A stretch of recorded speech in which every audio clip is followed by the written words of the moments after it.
Coming up on Mountain News this morning, state police in West Virginia prepare to say goodbye to one of their own. And Kentucky State Police starts an investigation into a violent situation that ended with officers being forced to open fire. Dedicated to Eastern and Southern Kentucky, this is WYMT Mountain News This Morning. Good morning, I'm Olivia Calfee. We're coming up on 5 a.m. on June 6th. Now let's check in with Brandon Robinson for a look at your forecast this morning.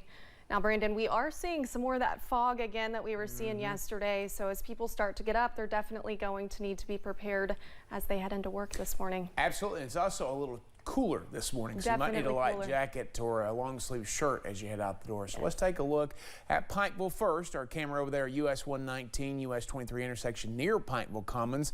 We'll have a story about that a little bit later on about the partial collapse over there, but this is not facing that area.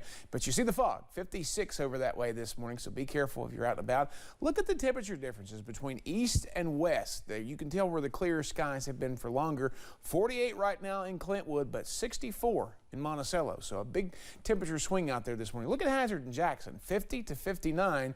Again, it's just kind of all over the place. So today, later, it's going to be a nice day once again. Sunshine mixed with clouds after this fog goes away. And temperatures should top out in the low 80s. Now, don't get used to that because we are going to see some rain coming into play. It's going to cool us off as a cold front impacts our region starting tomorrow. More on that forecast coming up in just a little bit. Olivia? Thank you, Brandon. It's been 5 days now since West Virginia State Police Sergeant Corey Maynard was shot and killed in Mingo County. His memorial ceremony will be hosted today at Mingo Central High School. West Virginia State Police Chief of Staff Major Jim Mitchell will preside over the services for Sergeant Maynard. Kimberly Donahue met with him about how this tragedy is affecting the agency.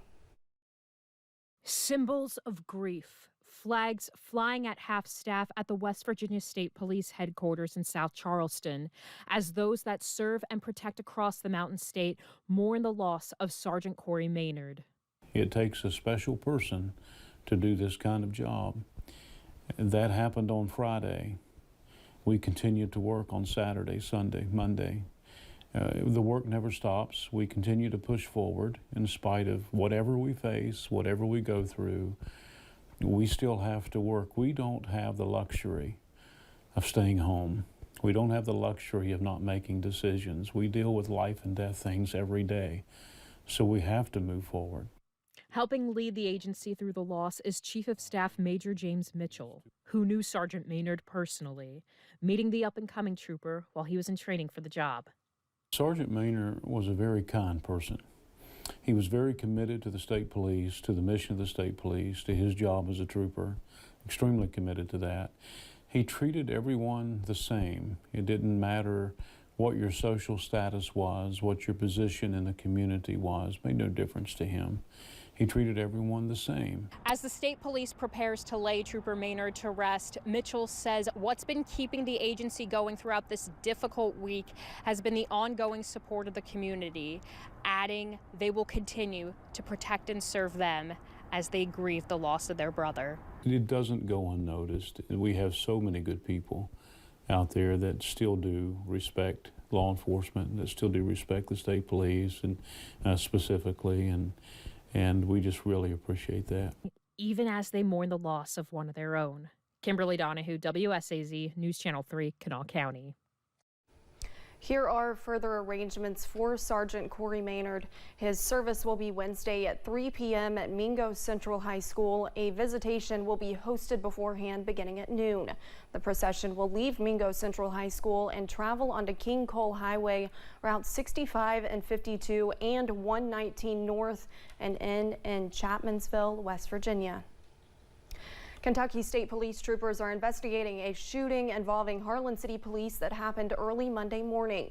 Troopers were called in to begin the investigation. Public Affairs Officer Shane Jacobs says once troopers arrived, they were able to learn what led to the initial 911 call.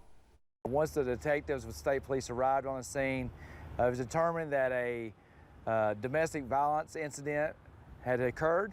An altercation had taken place when the officers arrived at the scene.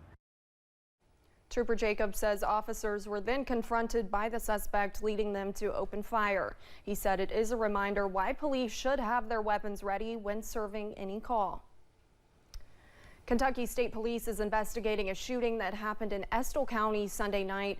Troopers say a fight happened between 64-year-old David Moreland and 59-year-old Jesse Wise, both of Ravenna. They say Wise opened fire on Moreland, who was later taken to the University of Kentucky Hospital with critical injuries. Wise was taken to the Estill County Detention Center and was charged with assault and tampering with evidence. Thanks for getting your day started with us here on Mountain News this morning. Coming up next, concern about America's labor shortage grows as some of the nation's strongest immigration laws are set to take effect in Florida. And rain chances are getting closer, but I think we can squeeze out one more nice day. Our latest forecast, about 3 minutes.